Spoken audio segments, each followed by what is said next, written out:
അന്തിക്കാട് ചിറമുഖത്ത് അയ്യപ്പ ക്ഷേത്രത്തിൽ ദേശവിളക്കിനോടനുബന്ധിച്ച് ശനിയാഴ്ച രാവിലെ തിരുവാതിരക്കളിയും ആദരിക്കൽ ചടങ്ങും നടന്നു. ആലുംതാഴം ശിവരാഹി തിരുവാതിരക്കളി സംഘം, ശിവദം അന്തിക്കാട് എന്നിവരുടെ തിരുവാതിരക്കളി ക്ഷേത്രാങ്കണത്തിൽ അരങ്ങേറി.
തുടർന്ന് വിളക്ക് യോഗക്കാരായ ബ്രദേഴ്സ് അന്തിക്കാടിലെ 49 വർഷത്തോളം ദേശവിളക്കിന് നേതൃത്വം വഹിച്ചുവരുന്ന TK രാഘവൻ, 35 വർഷത്തെ നിസ്വാർത്ഥ സേവനത്തിന് രുക്മിണിയമ്മ എന്നിവരെ ക്ഷേത്രം രക്ഷാധികാരി C Surendran പൊന്നാടയണിയിച്ചു.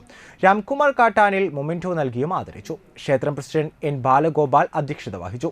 Secretary M Vijayan, treasurer M Girijavallavan, joint secretary K Sreekumar, M Vijayakumar, M Nandakumar എന്നിവർ നേതൃത്വം നൽകി.